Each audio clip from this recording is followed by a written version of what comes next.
Pemirsa, 10 orang tewas dan puluhan lainnya terluka akibat kericuhan di Wamena, Papua Pegunungan. Guna meredam situasi ini, pemerintah merangkul para tokoh masyarakat dan agama. Cepat. Lari, lari. Kericuhan pecah di Wamena, Kabupaten Jayawijaya, Papua Pegunungan. 10 orang meninggal, 18 anggota TNI Polri dan belasan warga terluka akibat peristiwa ini. Terkait hal tersebut, saat ini situasi di Wamena mulai kondusif. Aparat gabungan disiagakan untuk mengamankan lokasi kejadian. Diketahui kasus ini bermula ketika 2 orang warga Sinakma memberhentikan sebuah mobil pedagang kelontong dan menuduh mereka menculik seorang anak. Meski pihak kepolisian sempat menggelar mediasi terkait persoalan tersebut, namun warga yang termakan isu berita bohong langsung melakukan tindakan anarkis hingga situasi Wamena pada Kamis siang sempat mencekam. Tetapi memang sebagaimana yang terjadi, saya sudah dilaporkan ke Pak Kapolres ini karena ada yang memprovok sehingga bisa terjadi seperti itu. Tapi ini tentunya bagian harus saya evaluasi. Guna membantu meredam situasi di Wamena, Pemda Jayawijaya telah merangkul para tokoh masyarakat dan agama.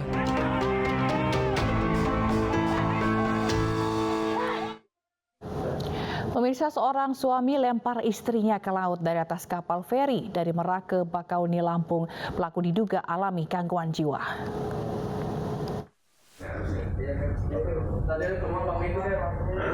Inilah video yang viral di media sosial. Diduga seorang suami tega melempar istrinya sendiri ke laut dari atas kapal saat berlayar dari Pelabuhan Merak menuju Dermaga 2, Pelabuhan Bakauheni, Lampung.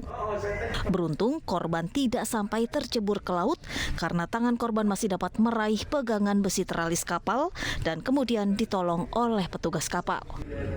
Melihat kejadian itu sontak membuat para penumpang lain yang berada di sekitar lokasi kejadian langsung berlari mengamankan pelaku.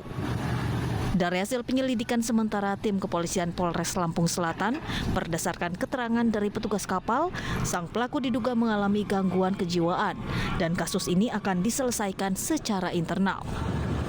Namun, tim kepolisian tetap melakukan pembuktian melalui proses penyelidikan. Untuk mengetahui hasil penyelidikan terkait kasus ini, sudah bergabung bersama kami Bapak AKBP Edwin, Kapolres Lampung Selatan. Selamat malam Pak Edwin. Selamat malam Mbak Zila, selamat malam pemirsa INews. Baik, Pak Edwin, ini terkonfirmasikah bahwa pelaku ini mengalami gangguan jiwa? Jadi kita bisa sampaikan di sini berkaitan dengan menyebarnya video rekaman dari sebuah CCTV yang berada di kapal. Yang dipertontonkan kita ada seorang pria yang mengangkat seorang wanita yang kemudian dilemparkan seperti itu. Nah, kita sudah melakukan penyelidikan terkait dengan kejadian tersebut. Yang pertama memang benar ada kejadian itu. Yang kemudian dari situ kita sudah melakukan pemeriksaan terhadap pihak keamanan kapal sesuai yang disampaikan tadi rekan-rekan bahwa benar keterangan dari pihak keluarga korban menyatakan bahwa meminta untuk diselesaikan secara kekeluargaan ataupun secara internal mereka dalam keluarga karena yang bersangkutan dalam keadaan perawatan ODGJ gitu, orang dalam gangguan jiwa. Nah, untuk itu sendiri kita juga sudah melakukan penyelidikan terkait dengan itu, keberadaannya yang bersangkutan juga mengendaраkan kendaraan apa, sementara sudah teridentifikasi, tinggal lagi kita menemukan terduga, artinya pria yang ada di dalam video. Kalau dikatakan yang bersangkutan apakah terverifikasi ODGJ, kami belum bisa mengatakan demikian. Kenapa? Karena kami belum menemukan orang itu ketika dikatakan ODGJ, nanti ada ahli yang mengatakan yang bersangkutan benar ODGJ. Begitu Mbak. Berarti masih dugaan ya? Ya, dugaan awal berdasarkan keterangan dari pihak keamanan kapal ya. Baik, lalu kalau untuk pelaku sendiri motivasinya membuang atau melempar istrinya ini apa?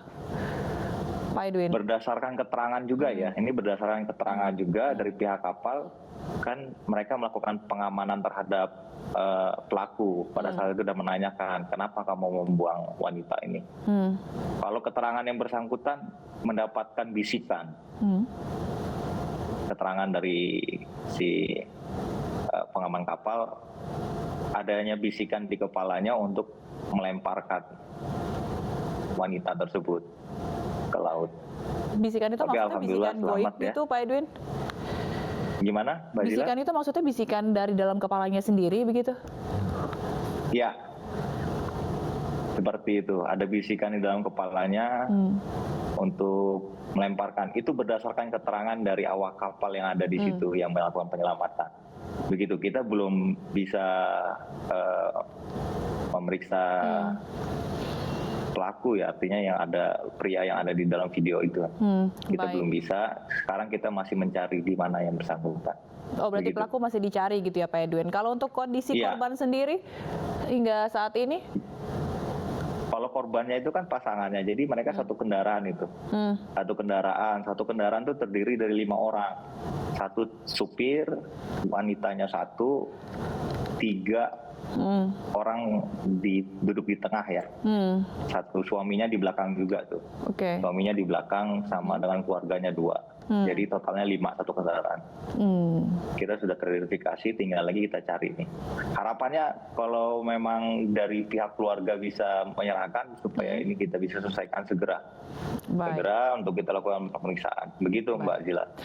Baik. Terima kasih AKBP Edwin telah bergabung bersama iNews Prime pada malam hari ini. Salam sehat selalu. Pemirsa, sebuah tabung oksigen meledak di toko servis elektronik di Jalan Latu Menteng, Tambora, Jakarta. 1 orang karyawan toko tewas dan 1 lainnya mengalami luka parah. Sejumlah warga dan pengendara yang melintas di Jalan Latu Menteng, Tambora, Jakarta sontak berkerumun untuk melihat ledakan. 1 karyawan tewas akibat ledakan ini, sementara 1 orang lainnya mengalami luka. Menurut Kapolsek Tambora, Kompol Putra Pratama, pihaknya masih menyelidiki penyebab dari meledaknya tabung oksigen berukuran kecil tersebut. Diketahui korban tewas karena sedang mengisi tabung oksigen yang diterima dari seorang konsumen. Lasin, umur 37 tahun, warga Desa Cakung, Kecamatan Binuang, Kabupaten Serang, yang merupakan karyawan dari toko AC ini. Korban yang luka bernama Saudari Imas Dewi Santika, umur 53 tahun, warga Kampung Jawa, Kelurahan Keagungan, Kecamatan Taman Sari. Kami dari Polsek Tambora masih belum memastikan apa penyebab meledaknya dari tabung ini, masih dalam proses identifikasi oleh pihak unit identifikasi dari Polres. Kami juga menunggu dari lapor Mabes. 3 pohon berukuran besar di permukiman Cipinang Melayu, Jakarta Timur tumbang menimpa jembatan dan rumah warga. Akibatnya aktivitas warga terganggu.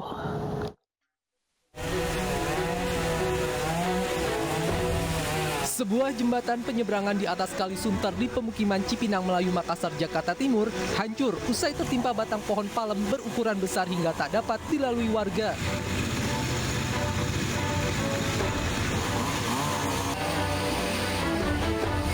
Tak hanya itu, batang pohon juga menimpa bangunan rumah warga hingga hancur di beberapa bagian. Petugas gabungan yang berada di lokasi langsung mengevakuasi batang pohon dengan memotongnya menggunakan gergaji mesin.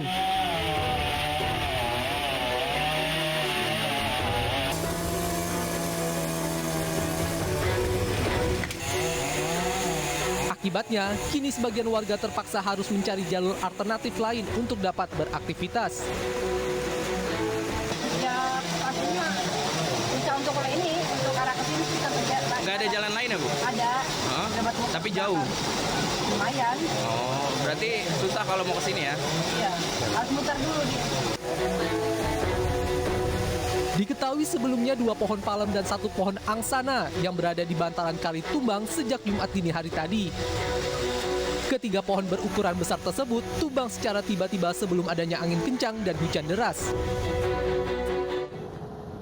Hujan deras yang guyur ibu kota sejak Kamis malam mengakibatkan ratusan rumah di permukiman padat penduduk Petamburan, Jakarta terendam banjir. Warga sempat khawatir banjir semakin tinggi jika hujan tak kunjung reda.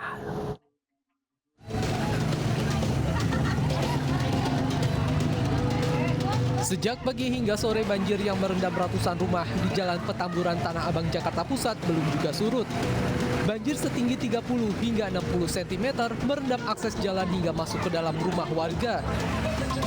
Sejumlah warga yang rumahnya terendam banjir terus berusaha menguras genangan air dari dalam rumah agar tidak semakin tinggi. Banjir juga semakin meluas hingga sore hari. Banjir disebabkan masih buruknya saluran drainase hingga membuat air hujan yang mengguyur selama beberapa jam tidak mampu mengalir normal dan mengakibatkan air tumpah ke jalan dan pemukiman warga. Warga khawatir banjir akan semakin tinggi jika hujan tak kunjung reda. Baru tadi sekitar pagi ya Pak? Pagi ya tadi ya. Oh, ini emang udah biasa kebanjiran begini apa seperti apa sih? Kalau misalkan biasa sih enggak. Ini baru mulai banjir lagi sih. Biasanya seperti biasa. Tapi ini masuk sampai ke rumah kayak gini ya Mas ya? Baru kali ini sih lagi. Banjir mengakibatkan aktivitas warga terganggu. Kendati demikian, warga masih bertahan di dalam rumah.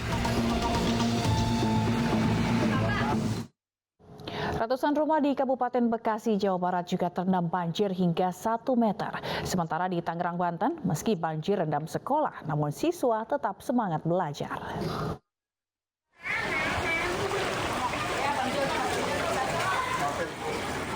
Ratusan warga di perumahan Puri Nirwana Residence Kabupaten Bekasi, Jawa Barat terendam banjir akibat curah hujan tinggi sejak Kamis malam. Ketinggian air yang terus meningkat hampir 1 meter membuat sebagian warga harus mengungsi. Petugas juga mengevakuasi warga yang terjebak dengan perahu karet. Sekitar 1.200 kepala keluarga dalam 2 RW yang terendam banjir. Warga juga berharap adanya bantuan logistik dari pemerintah. Banjir juga merendam gedung sekolah SMA Negeri 7 di Kecamatan Kresek, Kabupaten Tangerang, Banten. Air yang masuk hingga halaman ruang kelas membuat siswa dan guru terpaksa harus melepas sepatu saat pembelajaran berlangsung. Meski terdampak banjir, namun tidak menyurutkan semangat siswa untuk belajar. Selain intensitas hujan yang tinggi, banjir juga akibat buruknya sistem drainase dan adanya penyempitan saluran air karena sampah. Pihak sekolah meminta adanya bantuan dari Dinas Pendidikan Provinsi Banten dan pemerintah Kabupaten Tangerang untuk memperbaiki sistem drainase agar banjir tidak terjadi kembali. Sementara itu, pengungsi korban banjir di Pekalongan, Jawa Tengah kekurangan makanan, pakaian, obat-obatan, dan susu anak. Banjir juga rendam puluhan desa di Lamongan, Jawa Timur.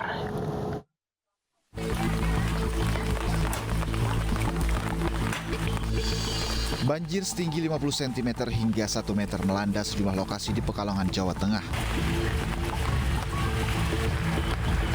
Ratusan warga bertahan di pengungsian dengan kondisi memprihatinkan. Mereka tidur berdesakan dengan fasilitas minim, alas tidur seadanya, tidak ada selimut. Kebutuhan balita seperti susu dan popok juga baju minim. Sementara banyak warga yang bertahan di rumah karena alasan menjaga rumah dan barang berharga. Warga kesulitan aktivitas dan susah cari bahan makanan. Banjir terparah melanda di Kecamatan Pekalongan Barat di Kelurahan Tirto, Pasir Keramat Keraton, dan Pringrejo. Kecamatan Pekalongan Utara di Kelurahan Degayu, Krapak, Panjang Wetan, Panjang Baru, Kandang Panjang, dan Bandengan.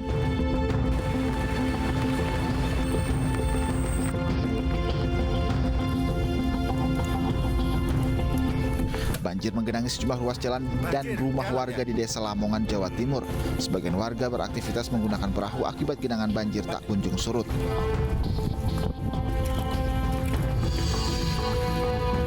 Berdasarkan data dari Badan Penanggulangan Bencana Kabupaten Lamongan, 45 desa di 6 kecamatan terendam luapan anak Sungai Bengawan Solo, tersebar di kecamatan dekat Gelagah, Karanggeneng, Kanang Binangun, Kali Tengah, dan Kecamatan Turi. Banjir merendam 5.900 rumah, ribuan hektar tambak, 80 km jalan, dan 50 lebih fasilitas pendidikan. Banjir sudah berlangsung 2 minggu dan belum surut. Warga berharap pemerintah membuat kebijakan agar banjir tak lagi terjadi.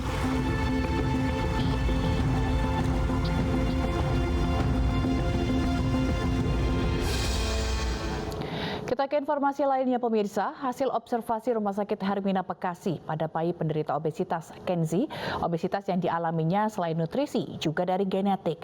Rumah Sakit Hermina merujuk Kenzi ke RSCM untuk penanganan lebih lanjut.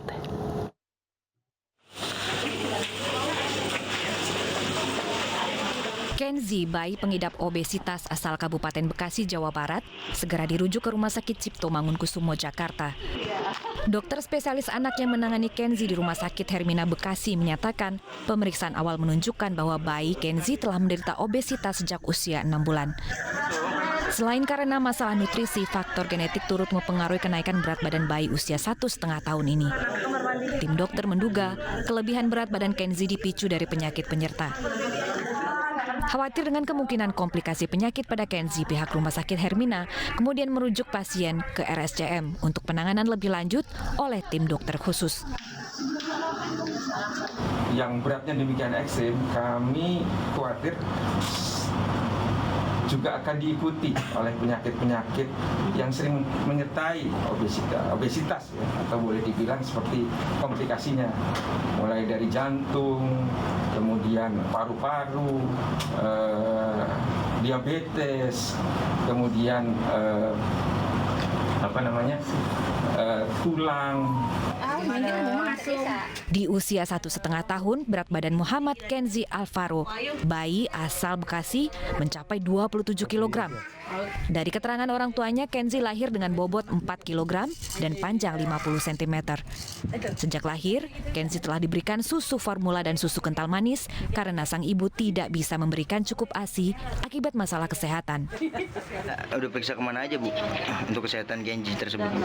Bidan, terus kayak puskesmas, kayak posyandu, saya penimbangan selalu ikut.